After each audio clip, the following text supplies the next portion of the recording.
அனைவருக்கும் வணக்கம். சட்டமன்ற எதிர்க்கட்சி தலைவராக பொறுப்பேற்றிருக்கிறார் திரு உதயநிதி ஸ்டாலின் அவர்கள். மிகவும் மகிழ்ச்சியான ஒரு செய்தியாக இருக்கிறது.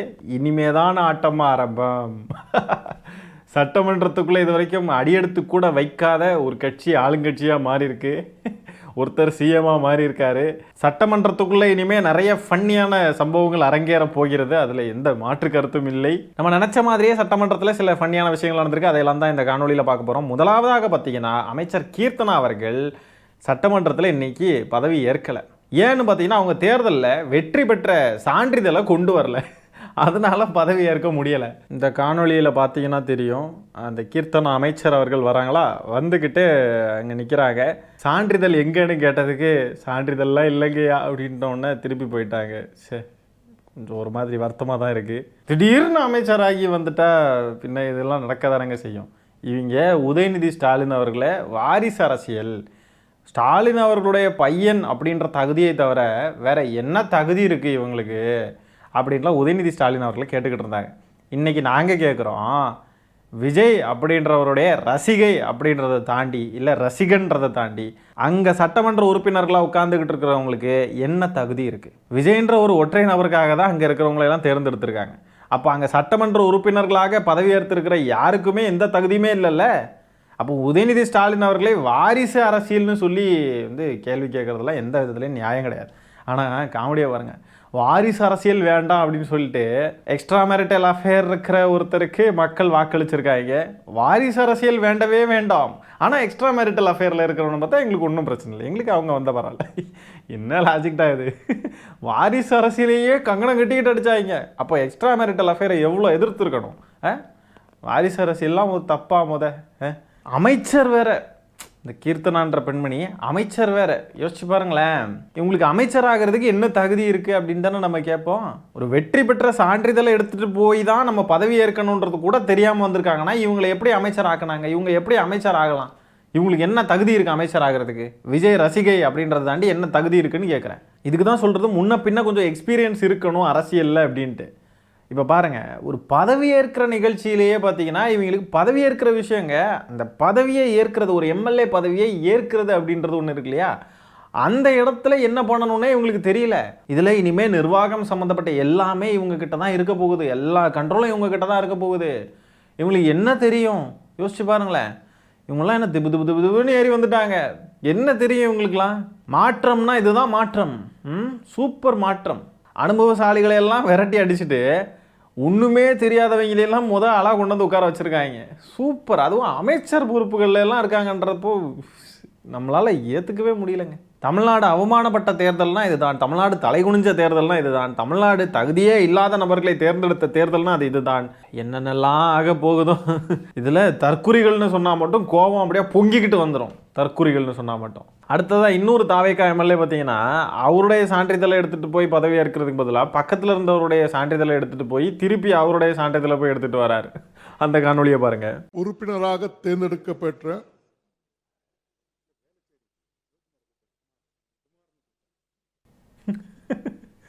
பாருங்க, அவரு சான்றிதழை இப்போ தான் எடுத்துகிட்டு வராரு. Super super bro. ஐயோ ஐயோ. தேங்க்யூ. சட்டமன்ற பேரவையின் உறுப்பினராக தேர்ந்தெடுக்கப்பெற்ற ரா குமார்.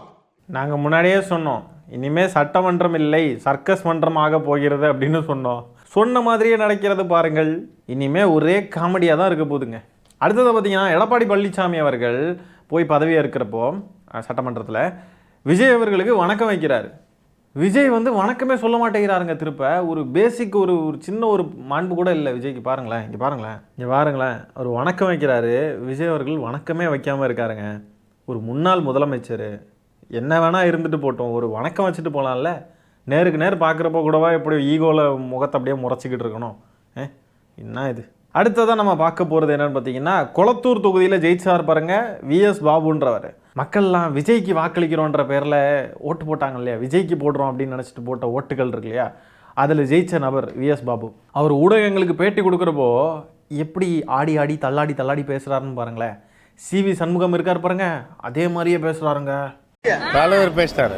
தலைவர் எங்கள் முதலமைச்சர் நல்லா பேசிட்டாரு, பேசுறதுக்கு கொஞ்சமே இல்லை. எல்லாம் தலைவருடைய முடிவு. தலைவர் என்ன சொல்றாரு அது செய்யக்கூடிய தொண்டன். எல்லா அடிப்படை வசதிகளும் கீழே இறங்கி மேலே போவேன். எல்லா பிரச்சனையும் இருக்குது. கஞ்சா இருக்குது, எல்லாம் எல்லாமே இருக்கு. இல்லாதது ஒன்றும் இல்லை. குளத்தூர்ல எல்லாமே இருக்கு. சூப்பர். நீங்களே பார்த்து வெளியிடுங்க, போட்டி போடுங்க, நீங்க போடுங்க.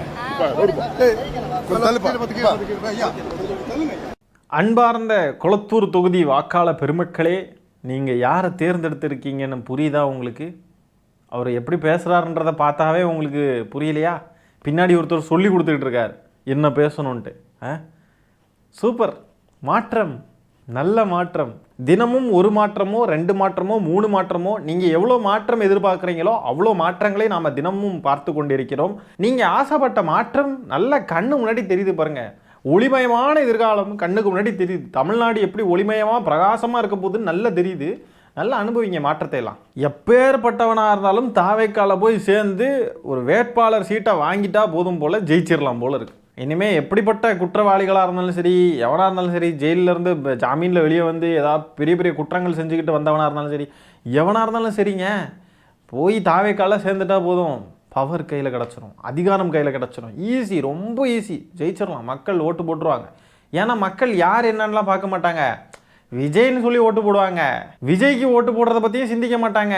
விஜயோடைய பர்சனல் லைஃப்பில் அவர் எப்படி இருக்கார் அதெல்லாம் பற்றி யாருமே பார்க்க மாட்டாங்க. மக்களுக்கு என்ன வேண்டாம்னா வாரிசு அரசியல் வேண்டாம். அவங்க நல்லவங்களாகவே இருந்தாலும் சரி, நல்லது செஞ்சாலும் சரி, திமுக நல்லது எவ்வளோ செஞ்சாலும் சரி, வாரிசு அரசியல் இருக்குங்க. நல்லதெல்லாம் எங்களுக்கு தேவையில்லை, வாரிசு அரசியல் எங்களுக்கு பிடிக்காது. பெண்கள் பாதுகாப்பு இல்லைங்க, இது இல்லைங்க, அது இல்லைங்கன்னு எதையாவது காரணங்களை சொல்லி போட்டு விஜய்க்கு வாக்களிச்சிருக்காங்க. எல்லாம் அனுபவிக்கட்டும். நம்ம வருத்தப்பட்டு என்னங்க ஆக போகுது? ஒரு மாநிலமே சேர்ந்து தேர்ந்தெடுத்திருக்கு அப்படின்றப்போ நம்ம மட்டும் வருத்தப்பட்டு என்ன செய்கிறது? நாசமாக போனால் நாசமாக போகட்டும், திருந்துனா திருந்தட்டும். திருந்துனா நல்லது, திருந்தலைன்னு சொன்னால் வருந்த வேண்டியதாக இருக்கும். வருந்துட்டு நாசமாக போட்டு எந்தாலையும் போட்டு. அடுத்ததாக பார்த்தீங்கன்னா, முதலமைச்சரின் நேரடி கண்காணிப்பில் சிங்கப்பெண் அதிரடிப்படை அப்படின்னு சொல்லி ஒரு அரசாணையை தமிழ்நாடு அரசு வெளியிட்டிருக்கிறது. அதில் பார்த்தீங்கன்னா, inspector general of police number of post sanctioned 1 அது இதுன்ட்டு இதெல்லாம் போட்டிருக்காங்க. 20 கான்ஸ்டபிள், 8 SIA, 4 இன்ஸ்பெக்டர், இவங்களெல்லாம் வச்சு தமிழ்நாடு பூரா இருக்கக்கூடிய பெண்கள் எல்லாரையும் பாதுகாக்க போகிறாங்களாம். இதுதான் அந்த சிங்கப்பெண் அதிரடிப்படை.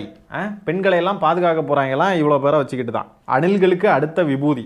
விஜய் அவர்கள் நேற்றுக்கு கையெழுத்து போட்டார் பாருங்க, 3 கையெழுத்து. அதில் இது ஒரு கையெழுத்து. நல்ல சூப்பர் விபூதி. முதல் விபூதி அந்த 200 யூனிட் ஃப்ரீன்னு சொல்லி அப்புறம் மாற்றி பேசி எடுத்து அப்படி இப்படின்ட்டு விபூதி அடித்தது. 2வது விபூதி இது. முதல்ல இந்த சிங்கப்பெண் அதிரடிப்படை இருக்கு பாருங்க, இந்த அதிரடிப்படையை உடனே ஆரம்பித்து இந்த தாவேக்காவுடைய வெர்ச்சுவல் வாரியர்ஸ் வந்து பெண்களையெல்லாம் அப்யூஸ் பண்ணுறாங்க. அந்த பெண்களை முதல்ல காப்பாற்றணும். அதுபோல் எங்களை மாதிரி ஆண்களுக்கு ஆழ்தோட்ட பூபதி அந்த படை ஆரம்பிக்கணும். ஆழ்தோட்ட பூபதி படை ஆரம்பித்து ஆண்களை பாதுகாக்கணும். ஏன்னா ஆண்களே அப்யூஸ் பண்ணுறாங்க, பெண்கள் இல்லை, ஆண்கள் தான் அப்யூஸ் பண்ணுறாங்க. பெண்களும் சில பேர் அப்யூஸ் பண்ணுறாங்க, தாவேக்காவை சேர்ந்த பெண்கள். ஆகவே பெண்களை பாதுகாக்க சிங்கப்பெண் அதிரடிப்படை வேண்டும், சீக்கிரமாக வேண்டும். எங்களை பாதுகாக்க ஆழ்தோட்ட பூபதி அதிரடிப்படை விரைவில் வேண்டும் என்று கோரிக்கை வைத்துக் கொள்கிறேன். ஆகவே இந்த காணொலியில் நம்ம பேசியிருக்கிற விஷயங்களை பற்றி என்ன நினைக்கிறீங்கன்றதை கமெண்ட்ஸில் பதிவு பண்ணுங்கள். இந்த காணொலியை நான் இத்துடன் நிறைவு செய்து கொள்கிறேன். நன்றி, வணக்கம்.